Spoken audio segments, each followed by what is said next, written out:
Alors bonjour à tous, moi je m'appelle Arthur, je vais assurer donc cette année les conférences de Rhumato pour Conférence Hermès. Donc c'est des conférences qui vont concerner surtout les quatrième années et les cinquième années pour la préparation aux EDN. Euh, donc pour faire un petit point sur les conférences, ça va s'articuler autour de deux conférences de cours. euh, donc Rhumato 1, Rhumato 2 qui vont durer entre 2 et 3 heures. À la suite de ces conférences, il y aura deux TP, donc TP1, TP2. Les TP, c'est quoi? Ça va être une conf qui va durer environ une heure et demie, durant laquelle on va s'attarder sur des notions un peu plus en marge du programme ou des notions plus transversales, par exemple le myélome ou les tumeurs osseuses. Euh, on va aussi faire bien évidemment donc euh, des questions plus spécifiques à la préparation des EDN. On va notamment voir les TCS. Donc les TCS, c'est une nouvelle modalité qui est arrivée cette année. Voilà. Donc aujourd'hui, on commence avec la conf numéro 1 de Rhumato. On va voir toute la partie mécanique de la rhumatologie. Donc tout ce qui va être rachialgie, ostéoporose, arthrose. On verra aussi, on fera un petit point sur les traitements algiques et sur le syndrome douloureux régional complexe. D'accord. Ok. Hop. Alors pour vous parler un peu de moi, j'ai passé les EDN et les Écosses l'année dernière, et donc j'ai préparé cette conf de rhumato cet été avec, avec en tête vraiment euh, d'essayer de faire une conf qui correspond à ce qu'on entend de nous depuis cette nouvelle réforme. Donc la réforme des EDN, elle n'a pas changé grand-chose euh, concernant l'épreuve. On va le voir après, il y a des nouvelles modalités de questions. Par contre, on a pu remarquer que ce qu'on attendait de vous était légèrement différent. Euh, L'importance des connaissances de base, donc les connaissances de rang A, euh, et la transversalité des sujets sont au centre de la réforme. Euh, à l'époque, on devait plutôt, on va dire, bosser bien en détail les items les plus importants. Aujourd'hui, on se rend compte, en tout cas, c'est ce dont je me suis rendu compte en préparant le CDN, qu'il fallait être béton sur, on va dire, les deux gros tiers les plus importants de chaque item, et qu'il fallait donc pas faire d'impasse et vraiment bosser autant euh, toutes les matières, toutes les UE, parce qu'avec des TP plus petits et un nombre de questions plus important, les rédacteurs, bah, ils vont cibler l'ensemble du programme. Donc ce qui est important de faire, c'est de comprendre ces notions avant de les apprendre. Donc quand vous bossez une notion, par exemple, je sais pas, il faut faire tel bilan dans telle pathologie, il faut toujours essayer de se demander pourquoi on fait ça, pourquoi on va doser pourquoi on va faire une BU, pourquoi on va faire une radiothorax dans le bilan de la polyarthrite rhumatoïde. Lorsqu'on arrive à répondre à cette question pourquoi, c'est pas toujours le cas, mais lorsqu'on y arrive, les connaissances, elles s'ancrent beaucoup plus facilement et elles reviennent instantanément lorsqu'on est confronté à des questions qui portent sur ces notions. Donc moi, stratégiquement pour bosser, pour être efficace durant mes années d'externat, j'ai vraiment mis un point d'honneur à chercher à comprendre vraiment les notions les plus importantes, à les synthétiser et à ne pas m'attarder sur les détails qui font perdre du temps. Et donc bien sûr, ne pas faire d'impasse. Euh, que ce soit la médecine du travail, la MPR, c'est pas des matières qui sont réservées aux majors. Elles prennent pas beaucoup de temps à bosser, il faut juste bosser euh, le peu de connaissances qui sont importantes dans ces matières, mais vous pouvez être sûr que ça va tomber chaque année au concours. Ça va être peut-être que quelques questions, parfois ça fera l'objet de plus de questions, mais en tout cas, on va avoir de plus en plus de questions qui vont toucher à tout et qui seront moins poussées. Donc ça vaut vraiment le coup de bosser comme ça. Les modalités des questions. Donc, ça change pas, c'est des QCM. Donc on a des QI, des DP, des KFP, des TCS, je vais y revenir. Donc les questions à choix multiples, ça tout le monde connaît, les questions à choix simples aussi. Les QRP, donc les questions avec un nombre de réponses proposées. J'ai remarqué durant mes épreuves qu'on en avait pas mal.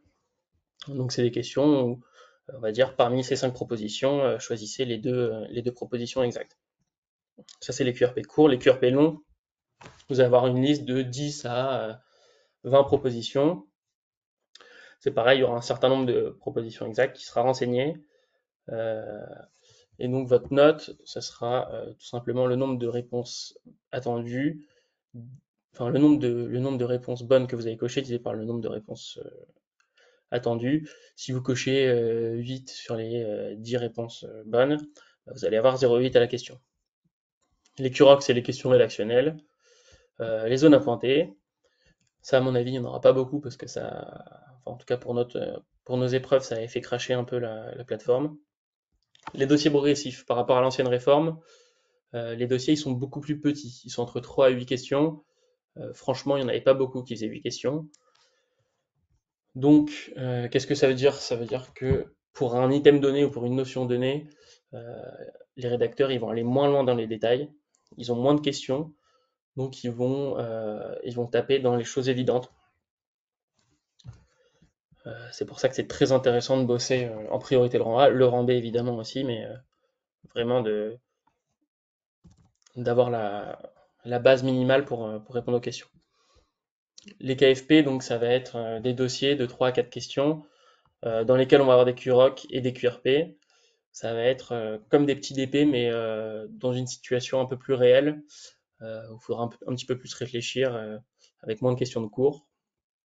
Et donc les TCS, c'est la nouvelle modalité, j'imagine que vous êtes renseigné là-dessus.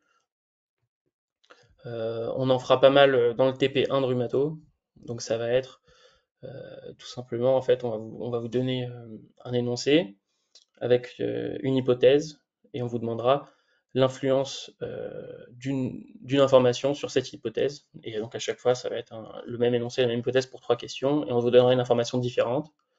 Il faudra cocher tout simplement l'effet qu'a cette information sur votre hypothèse. Donc est-ce que ça rend l'hypothèse plus probable, moins probable, certaine, improbable ou ni plus ni moins probable. Et les points ils sont ensuite calculés en fonction des réponses donc d'un panel de rédacteurs. J'y reviendrai à l'occasion du TP. Donc, qu'est-ce qu'on a vu dans les épreuves des EDN de l'année dernière? On a vu que le rang A il était majoritaire, d'accord? Il y avait énormément de questions qui étaient simples et abordables, avec peu de pièges. Euh, Ensuite, on a vu aussi qu'il y avait pas mal de questions qui étaient pas mal, 20% à peu près, ça c'est mon estimation, de questions qui étaient difficiles, voire impossibles. Ça, c'est des questions qui, parfois dont les réponses n'étaient même pas dans les collèges. C'est des questions qu'on considère impossibles et qui sont non discriminantes de toute manière. Donc j'insiste encore sur l'importance de bosser vraiment euh, la base de chaque item. Voilà. On va commencer tout de suite avec le premier DP. Donc vous suivez Madame Z, 46 ans en médecine générale. Cette patiente est boulangère à son compte. Elle pèse 65 kg pour 1m60. Elle présente dans ses antécédents une appendicite, opérée à l'âge de 8 ans. Sa plainte, elle dure depuis 20 jours à la suite d'un port de charge. Donc elle a une douleur lombaire basse qui n'irradie pas, sans déficit neurologique, d'horaire mécanique. La patiente, elle n'a pas de fièvre et la douleur, elle est cotée à 5 sur 10. Donc QROC, comment qualifiez-vous cette lombalgie? Donc je reviens sur l'énoncé un petit peu. Donc c'est une patiente qui a 46 ans, elle a une douleur mécanique, il n'y a pas de point d'appel, il n'y a pas de drapeau rouge. Donc on parle de lombalgie commune ou de lumbago. Lumbago, c'est pour caractériser une lombalgie commune aiguë d'apparition récente. Vous diagnostiquez donc un lumbago non déficitaire, non hyperalgique. Quelle est votre prise en charge initiale, diagnostique et thérapeutique? Donc une radiographie du rachis de face et de profil, un scanner dorso-lombaire, du repos au lit, des antalgiques de palier 1 et 2 selon l'évaluation de la douleur, ou des ANS. Donc les bonnes réponses, c'était les antalgiques de palier 1 et 2 selon l'échelle visuelle analogique de la douleur, et les ANS en l'absence de contre-indication. La radiographie, on est face à une lombalgie qui dure depuis 20 jours, une lombalgie commune, donc il n'y a pas d'indication à réaliser une imagerie tout de suite. Donc le scanner il est faux également. Repos au lit, la réponse elle est fausse. Quand on est face à une lombalgie commune, même si c'est douloureux, il faut encourager le patient à faire de l'activité et à ne pas rester couché au lit.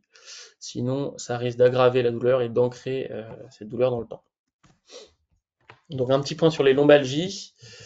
Les lombalgies communes. Donc il y a deux principales causes de lombalgie commune. Les douleurs discales.